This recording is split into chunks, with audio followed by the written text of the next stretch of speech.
What's up, folks? With nothing better to do. I'm Blockzilla. This is the No Judgment Zone, kinda, sorta, maybe not really. Sitting here with my man Akon and OG Boo Dirty. Yo, man, how'd you guys hook up? You can tell.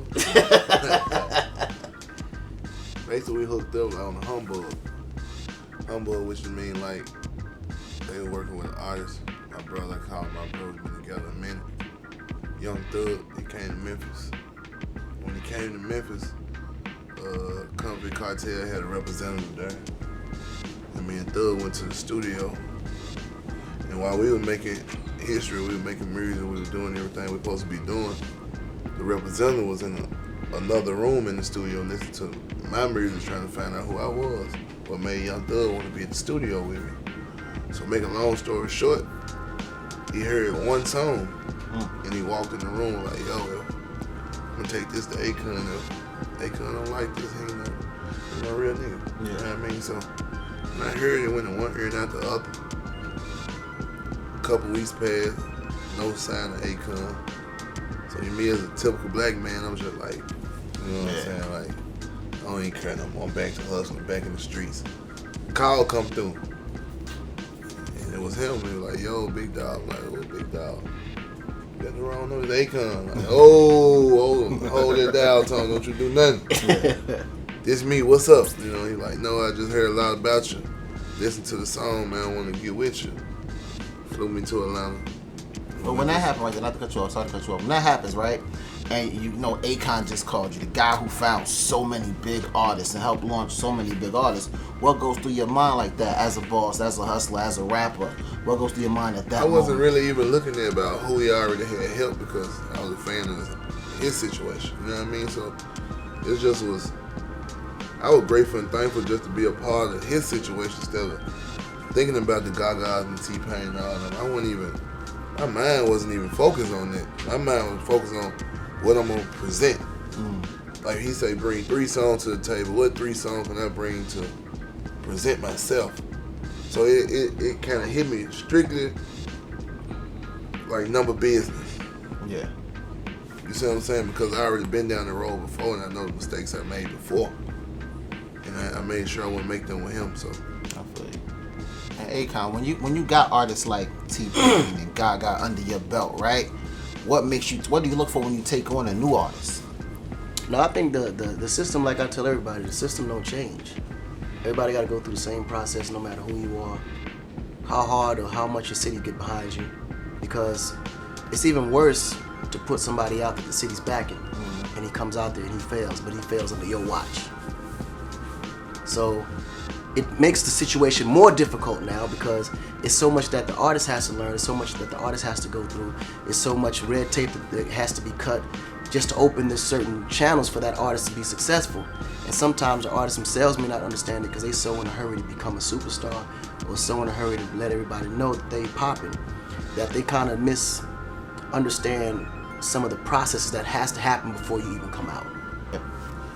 One of the things I love about you, Akon, is that you do give back. And I saw an image and a headline of you put electricity.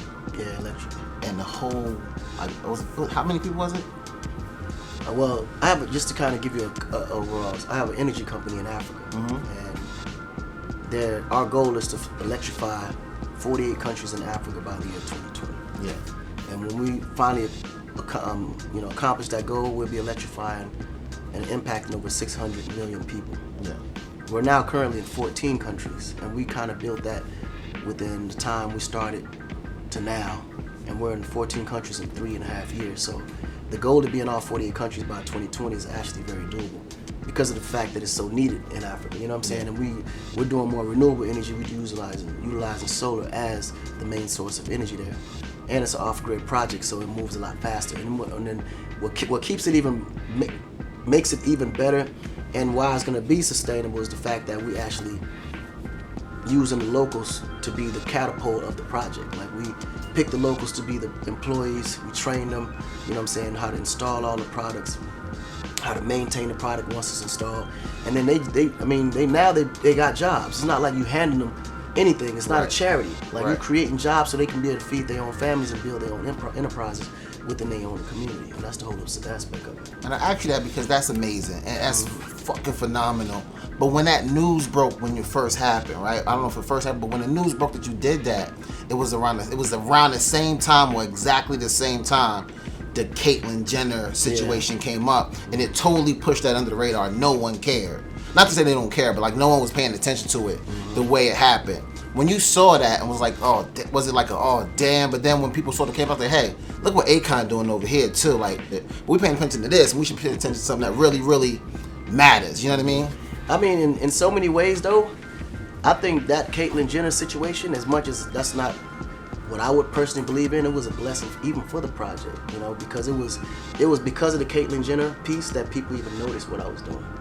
And I was just happy that people took notice that, of course, there's always news out there that's like that, but then there's other things that's happening that should be shined, you know, that light should be shined on. And I think that became a blessing for us, because what it did, it put us out in the forefront, even though when I was doing it, it wasn't for the publicity. That's why I never went out myself to, you know, put it out. I kind of wanted to just something I felt was my responsibility.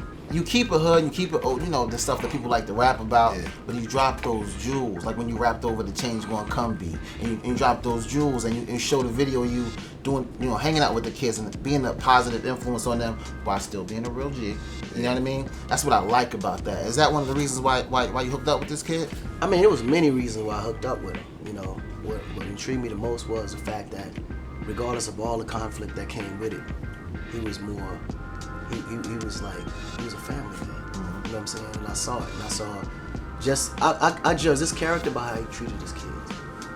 Like a weekend wouldn't pass by without him flying back to make sure that he was on time or there, present at his son's game. Yeah. No matter what we was going on, what happens, what we had going the next day. If it was on a Friday, if we didn't get it done before that last flight left LA, he was on that plane to go see his son's game. That's what's up. And to me, that was important. That was more important than anything, because I knew now he knew that he had something to work for, because it was not just about him. And a lot of people fail to realize that. You know, you come out, you can get in these, you know, in this business, and everybody tell you the man, and you are possibly that man, but it's never been about you. You know what I'm saying? You're just a vehicle to everything that surrounds you. And when he realized that, that's when I knew he was ready. Yeah. You know what I'm saying? Family, man. Why is family important to you? Nah, family is what. You always had family issues out there. Not issues, but like, always made it known. Well, the thing is, I grew up in Africa, so being raised over there, it's all about family values. Family is the only thing that matters. That's like, before God is family. You know what I'm saying? Like it says it. You cherish family, then you cherish God. 'Cause God put you down here to cherish family. Cherishing Him is a given. You're here on this earth where we exist. So you cherish, and it's funny because you're judged by how you treat and when you move your family around. The most blessed people on this earth, and I guarantee if you do your research, are the people that take care of their family. Or in the most amazing and the most realistic and the most successful companies and manufacturing facilities out there in the world that runs the world are all family-owned businesses. Yeah. Because family is the values, man. That's what brings the blessing. People don't realize that. And the reason, I always felt this way because, and I could be wrong, but my instincts ain't never lied to me. The reason why the hood got so much bad luck is because the families are so separated. There's no mothers in the house, no fathers in the house together. If there is a family in the house, it's probably just mom by herself dealing with all this, and no pop. And if mom ain't available, it's either she's on drugs or she just doing something different, maybe, you know, on a stroll or whatever the case may be. But family values in the hood just ain't as strong as it should be. Yeah. If you got a mother and a father in the same house, the hood don't like you.